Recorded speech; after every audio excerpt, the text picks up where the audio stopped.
بسم اللہ الرحمن الرحیم۔ السلام علیکم۔ الحمدللہ عز و جل پردے کے بارے میں سوال جواب کا سلسلہ جاری ہے۔ سوال: دلہن کے پاؤں دھو کر اس کا پانی گھر کے چاروں کونوں میں چھڑکنا کیسا ہے؟ جواب: مستحب ہے۔ الحضرت رحمۃ اللہ تعالی علیہ فرماتے ہیں کہ دلہن کو بیاہ کر لائیں تو مستحب ہے کہ اس کے پاؤں دھو کر مکان کے چاروں گوشوں میں چھڑکیں، کیونکہ اس سے برکت ہوتی ہے۔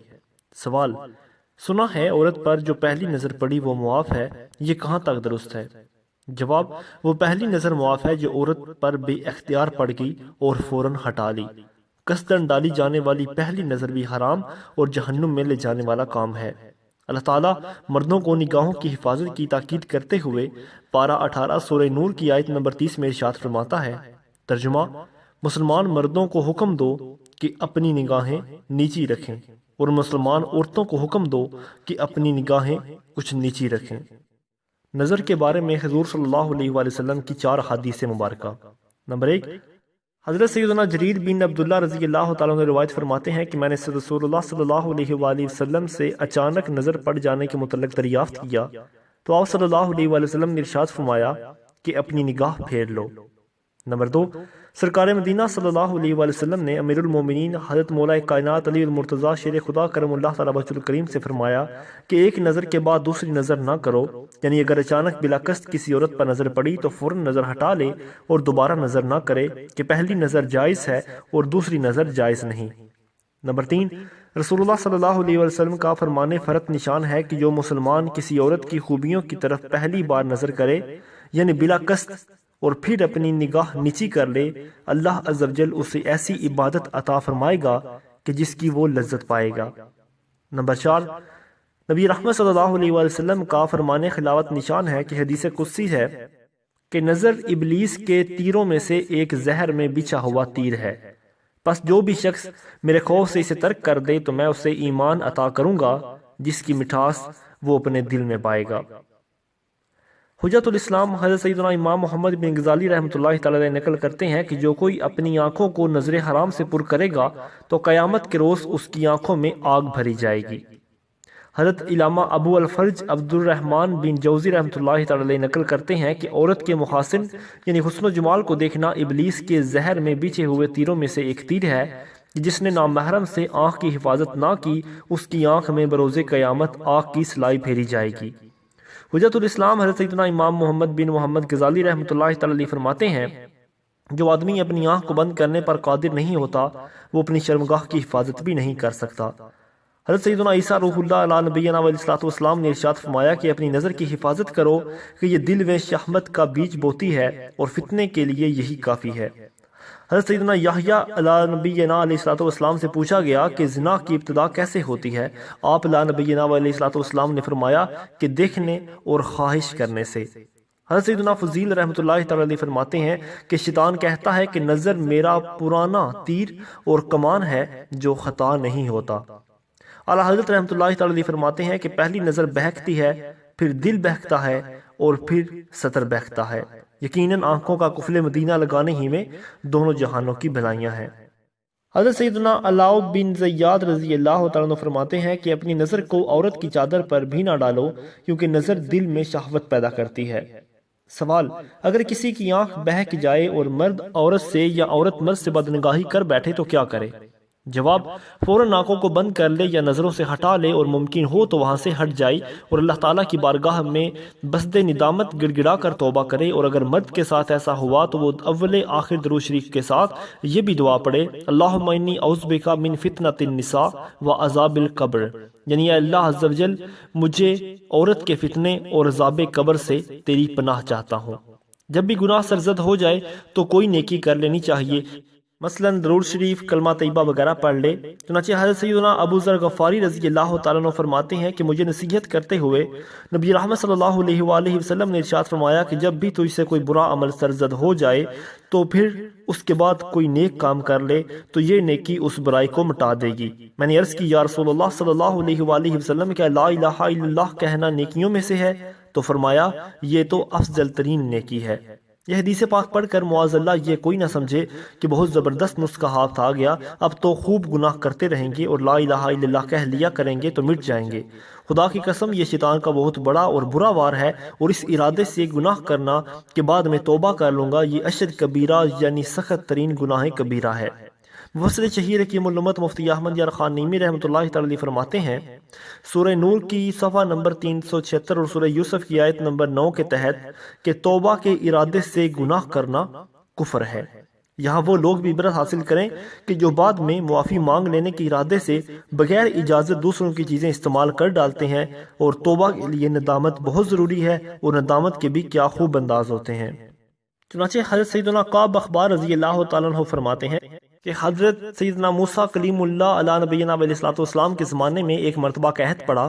لوگوں نے آپ علیہ نبینا علیہ السلام کی بارگاہ میں درخواست کی کہ یا کلیم اللہ دعا فرمائیے تاکہ بارش ہو۔ آپ علیہ نبینا علیہ السلام نے ارشاد فرمایا کہ میرے ساتھ پہاڑ پر چلو۔ سب لوگ ساتھ چل پڑے تو آپ نے اعلان فرمایا کہ میرے ساتھ کوئی ایسا شخص نہ آئے کہ اس نے کوئی گناہ کیا ہو۔ تو یہ سن کر سارے لوگ واپس چلے گئے اور صرف ایک آنکھ والا ایک آدمی ساتھ چلتا رہا۔ حضرت سیدنا موسیٰ کلیم اللہ علیہ نبینا علیہ السلام نے ارشاد فرمایا، کیا تم نے میری بات نہیں سنی؟ عرض کی سنی ہے۔ تو فرمایا کیا تم بالکل بے گناہ ہو؟ تو عرض کی یا کلیم اللہ مجھے اپنا اور کوئی جرم یاد تو نہیں، البتہ ایک بات کا تذکرہ کرتا ہوں۔ فرمایا وہ کیا؟ تو عرض کی ایک دن میں نے گزرگاہ پر کسی کی قیام گاہ میں ایک آنکھ سے جھانکا تو کوئی کھڑا تھا۔ کسی کے گھر میں اس طرح جھانکنے کا مجھے بہت قلق یعنی صدمہ ہوا، تو میں خوف خدا عز و جل سے لرز اٹھا اور مجھ پر ندامت غالب آئی، اور جس آنکھ نے جھانکا تھا اس کو نکال کر پھینک دیا۔ تو ارشاد فرمائیے اگر میرا وہ عمل گناہ ہے تو میں بھی چلا جاتا ہوں۔ حضرت سیدنا موسیٰ کلیم اللہ علیہ نبینا علیہ السلام نے اس کو ساتھ لے لیا، اور پھر پہاڑ پر پہنچ کر آپ نے اس شخص سے ارشاد فرمایا کہ اللہ سے بارش کی دعا کرو۔ اس نے یوں دعا کی، یا قدوس عز و جل، یا قدوس عز و جل، تیرا خزانہ کبھی ختم نہیں ہوتا اور بخل تیری صفت نہیں، اپنے فضل و کرم سے ہم پر پانی برسا دے۔ تو فوراً بارش ہو گئی اور دونوں حضرات بھیگتے ہوئے پہاڑ سے واپس تشریف لے آئے۔ اللہ عز و جل کی ان پر رحمت ہو اور ان کے صدقے ہماری بے حساب مغفرت ہو۔ تو معلوم ہوا کہ گناہ پر ندامت بہت اہمیت رکھتی ہے، اور حدیث پاک میں ہے الندم توبہ یعنی شرمندگی توبہ ہے۔ افسوس کہ ہم دن میں بیسوں سینکڑوں ہزاروں گناہ کرتے ہیں، مگر ندامت تو کجا ہمیں اس کا احساس تک نہیں ہوتا۔ سوال: کیا جان بوجھ کر کسی کے گھر میں جانگنا شریعت میں منع ہے؟ جواب: جی ہاں، البتہ دروازہ پہلے سے ہی کھلا ہو اور بے اختیار کسی کی نظر پڑ گئی تو حرج نہیں ہے۔ افسوس، 100 کروڑ افسوس، اب اس امر کی طرف اکثر مسلمانوں کی توجہ ہی نہیں، اور لوگ گھروں کے دروازوں میں بلا جھجک جھانکتے ہیں، حتیٰ کہ دروازہ کھلا ہو تو اچک اچک کر جھانکتے ہیں، اور دراڑ میں سے جھانکتے ہیں، کھڑکی میں سے جھانکتے ہیں، پردہ ہٹا کر بھی جھانکتے ہیں، وہ اس بات کی مطلقاً پرواہ نہیں کرتے کہ کسی کے گھر میں جھانکنے کی شریعت میں ممانعت ہے۔ سوال: اگر دستک دینے کے باوجود جواب نہ ملے تو کیا اب بھی گھر میں نہیں جھانک سکتے؟ جواب: نہیں جھانک سکتے۔ حضرت سیدنا ابو ذر غفاری رضی اللہ تعالیٰ سے روایت ہے، حضور صلی اللہ علیہ وآلہ وسلم کا فرمان عبرت نشان ہے، جس نے اجازت ملنے سے پہلے ہی پردہ ہٹا کر مکان کے اندر نظر کی اور گھر والوں کے ستر کو دیکھا تو اس نے ایسا کام کیا جو اس کے لیے حلال نہ تھا۔ جب اس نے دیکھا اگر کوئی بڑھ کر اس کی آنکھ پھوڑ دے تو اس پر میں اسے یعنی آنکھ پھوڑنے والے کو شرم نہ دلاؤں گا۔ اگر کوئی ایسے دروازے کے پاس سے گزرا جس پر نہ کوئی پردہ ہے اور نہ دروازہ بند ہے، لہٰذا اس نے بلا قصد دیکھا تو اس پر گناہ نہیں بلکہ خطا گھر والوں کی ہے۔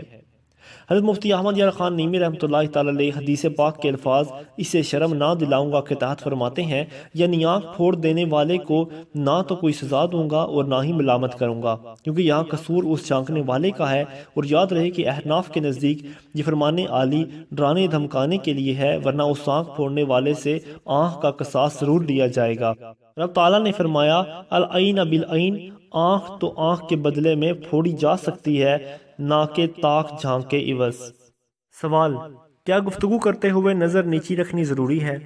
جواب: اس کی صورتیں ہیں مثلا مرد کا مخاطب یعنی جس سے بات کر رہے ہیں وہ امرد ہو اور اس کو دیکھنے سے شہوت آتی ہو، یا اجازت شرعی سے مرد اجنبیہ سے یا عورت اجنبی مرد سے بات کر رہی ہو، تو نظر اسی طرح نیچے رکھ کر گفتگو کرے کہ اس کے چہرے بلکہ بدن کے کسی عضو حتیٰ کہ لباس پر بھی نظر نہ پڑے۔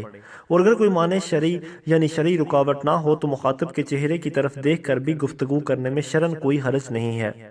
اگر نکاحوں کی حفاظت کی عادت بنانے کی نیت سے ہر ایک سے نیچی نظر کیے بات کرنے کا معمول بنائے تو بہت ہی اچھی بات ہے، کیونکہ مشاہدہ یہی ہے کہ فی زمانہ جس کی نیچی نگاہیں رکھ کر گفتگو کرنے کی عادت نہیں ہوتی، اسے جب امرد یا اجنبیہ سے بات کرنے کی نوبت آتی ہے تو اس وقت نیچی نگاہیں رکھنا اس کے لیے دشوار ہوتا ہے۔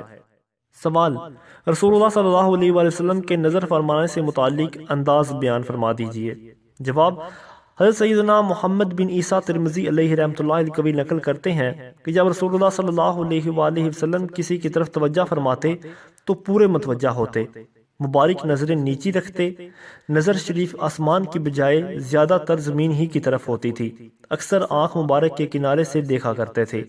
نمبر 1، مذکورہ حدیث پاک میں یہ الفاظ کہ پورے متوجہ ہوتے، اس کا مطلب یہ ہے کہ نظر چراتے نہیں تھے، اور یہ بات کہ مبارک نظریں نیچی رکھتے تھے یعنی جب کسی چیز کی طرف دیکھتے تو اپنی نگاہ پست یعنی نیچی فرما لیا کرتے تھے، بلا ضرورت ادھر ادھر نہ دیکھا کرتے تھے، بس ہمیشہ عالم الغیب جل جلالہ کی طرف متوجہ رہتے اور اسی کی یاد میں مشغول اور آخرت کے معاملات میں غور و تفکر فرماتے تھے۔ نمبر 2، اور یہ الفاظ آپ کی نظریں آسمان کی نسبت زمین کی طرف زیادہ رہتی تھیں، یعنی یہ حد شرم و حیا کی دلیل ہے کہ حدیث میں جو آیا ہے کہ خاتم المرسلین صلی اللہ علیہ وآلہ وسلم جب گفتگو کرنے بیٹھتے تو اپنی نگاہ شریف آسمان کی طرف زیادہ اٹھاتے تھے، یعنی یہ نظر کا اٹھانا انتظار وحی میں ہوتا تھا، ورنہ نظر مبارک کا زمین کی طرف رکھنا روزمرہ کے معاملات میں تھا۔ سوال: جو نہ چاہتے ہوئے بھی بغیر کسی غیر شرعی حرکت کے اتفاقیہ عشق مجازی میں مبتلا ہو جائے، کیا وہ گنہگار ہے؟ جواب: نہیں، کیونکہ اس میں اس کا اختیار نہیں ہے۔ سوال: تو اب مریض عشق کو کیا کرنا چاہیے؟ جواب: صبر کر کے اجر کمانا چاہیے۔ سوال: واہ، عشق مجازی کے ذریعے صبر بھی کمایا جا سکتا ہے؟ جواب: کیوں نہیں؟ یہ بات یاد رکھیے کہ بے اختیار عشق ہو جانے کی صورت میں بھی ثواب پانے کے لیے شریعت کی پاسداری ضروری ہے۔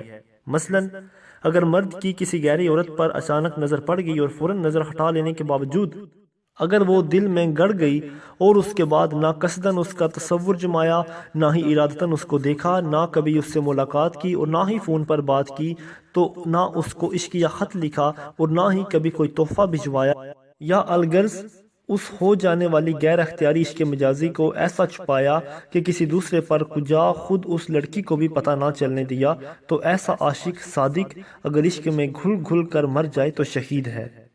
نبی رحمت صلی اللہ علیہ وآلہ وسلم کا فرمان عالی شان ہے، جو کسی پر عاشق ہوا اور اس نے پاک دامنی اختیار کی اور عشق کو چھپایا پھر اسی حال میں مر گیا تو وہ شہادت کی موت مرا۔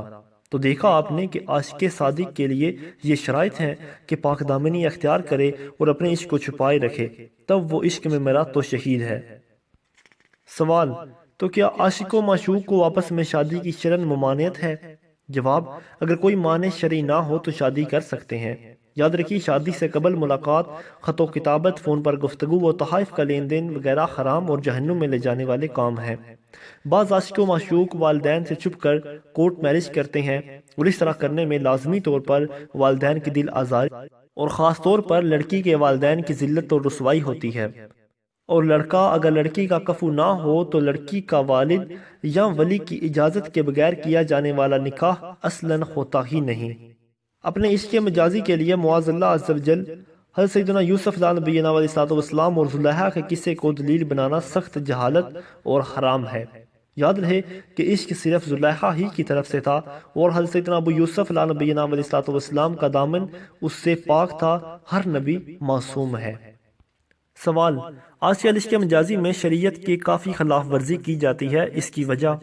جواب: اس کی سب سے بڑی وجہ آج کل کے اکثر مسلمانوں میں اسلامی معلومات کی کمی اور سنتوں بھرے مدنی ماحول سے دوری ہے۔ اسی سبب سے ہر گناہ کا سیلاب عمدہ آیا ہے۔ ٹی وی، وی سی آر اور انٹرنیٹ وغیرہ میں عشقیہ فلموں اور فسیقہ گانوں کو دیکھ کر یا عشق بازیوں کے مبالغہ آمیز اخباروں یا خبروں، نیز ناولوں، بازاری ماہناموں اور ڈائجسٹوں میں فرضی عشقیہ افسانوں کو پڑھ کر یا کالجوں اور یونیورسٹیوں کی مخلوط کلاسوں میں بیٹھ کر یا نامحرم رشتہ داروں کے ساتھ خلط ملط ہو کر آپسی بے تکلفی کے دلدل کے اندر اتر کر اکثر کسی نہ کسی کو کسی سے عشق ہو جاتا ہے۔ پہلے یک طرفہ ہوتا ہے اور پھر جب فریق اول فریق ثانی کو مطلع کرتا ہے تو بعض اوقات دو طرفہ ہو جاتا ہے اور پھر عموماً گناہ و عصیاں کا طوفان کھڑا ہو جاتا ہے۔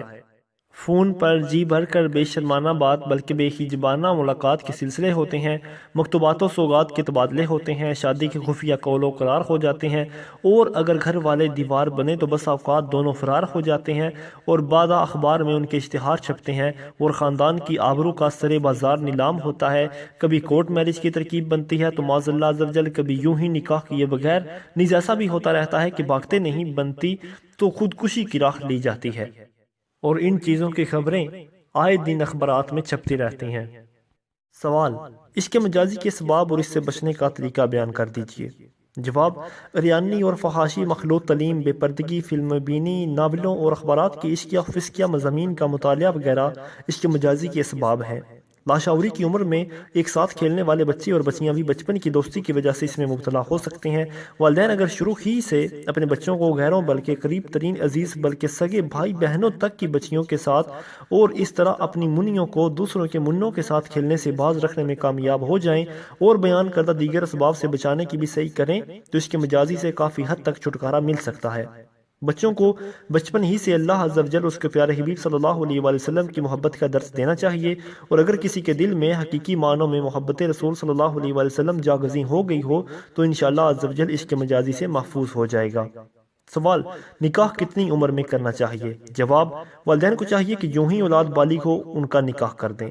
اس زمن میں دو فرمانِ مصطفیٰ صلی اللہ علیہ وآلہ وسلم ملاحظہ کیجئے۔ نمبر 1 کہ جس کے گھر لڑکا پیدا ہوا وہ اس کا اچھا نام رکھے، نیک ادب سکھائے، اور جب بالغ ہو پھر اس کا نکاح کر دے، اور اگر اس کا نکاح بلوغت کے وقت یعنی بالغ ہو جانے کے باوجود نہ کیا اور وہ کسی گناہ کا مرتکب ہوا تو اس کا گناہ باپ پر ہوگا۔ مفسر شیر کی معلومات حضرت مفتی احمد یار خان نعیمی رحمۃ اللہ تعالیٰ علیہ اس کا گناہ باپ پر ہوگا کی اطاعت فرماتے ہیں کہ یہ اس صورت میں ہے کہ بچہ غریب ہو، وہ خود نکاح کرنے پر قادر نہ ہو، اور اگر باپ امیر ہو اور اولاد کا نکاح کر سکتا ہو مگر لاپرواہی یا امیر گھرانے کی لڑکی کی تلاش میں نکاح نہ کرے، تب بچے کے گناہ کا وبال اس لاپرواہ باپ پر ہوگا۔ تورات میں لکھا ہوا ہے کہ جس کی لڑکی 12 سال کی ہو گئی وہ اس کا نکاح نہ کرے، اور اگر وہ لڑکی کی کسی گناہ کو پہنچی تو اس کا گناہ باپ پر ہوگا۔ اس حدیث پاک کے الفاظ کہ جس کی لڑکی 12 سال کی ہو گئی اور وہ اس کا نکاح نہ کرے کے تحت فرماتے ہیں یعنی کفو ملتا ہو اور یہ شخص نکاح کر دینے پر قادر ہو پھر بھی محض دولت مند کی تلاش میں لاپرواہی سے نکاح نہ کرے، اور اس حدیث سے معلوم ہوا کہ رب تعالیٰ توفیق دے تو لڑکی کا نکاح 12 سال کی عمر سے پہلے ہی کر دے۔ اب تو 25-30 سال تک کی لڑکیاں گھروں میں بیٹھی رہتی ہیں کیونکہ نہ تو بی اے پاس کیا ہوا لاکھ پتی ملتا ہے اور نہ ہی نکاح ہوتا ہے۔ اللہ تعالیٰ مسلمانوں کی آنکھیں کھولے۔ دوسری طرف اس کا گناہ باپ پر ہوگا کے تحت فرماتے ہیں یعنی اس کا گناہ باپ پر بھی ہے کیونکہ وہ اس کا سبب بنا، مگر افسوس کہ آج کل دنیاوی رسم و رواج کی وجہ سے شادیوں میں غیر معمولی تاخیر کی جاتی ہے، جس کی وجہ سے عشق مجازی بھی پروان چڑھتا اور بے شمار گناہوں کا سلسلہ چلتا ہے۔ کاش کہ کوئی ایسا مدنی رواج قائم ہو جائے کہ بچہ اور بچی جو ہی بلوغت کی دہلیز پر قدم رکھیں ان کا نکاح ہو جایا کرے کہ انشاءاللہ عز و جل اس طرح ہمارا معاشرہ بے شمار برائیوں سے بچ سکتا ہے۔ اللہ عز و جل سے دعا ہے کہ ہم نے جو سنا اس پر عمل کرنے، اسے یاد رکھنے اور اسے دوسرے مسلمانوں تک پہنچانے کی توفیق عطا فرمائے۔ آمین بجاہ نبی الامین۔ اگر آپ کو ہماری یہ کاوش اچھی لگے تو پلیز لائک، شیئر اور سبسکرائب ضرور کیجیے۔ بہت شکریہ۔ بسم اللہ الرحمن الرحیم۔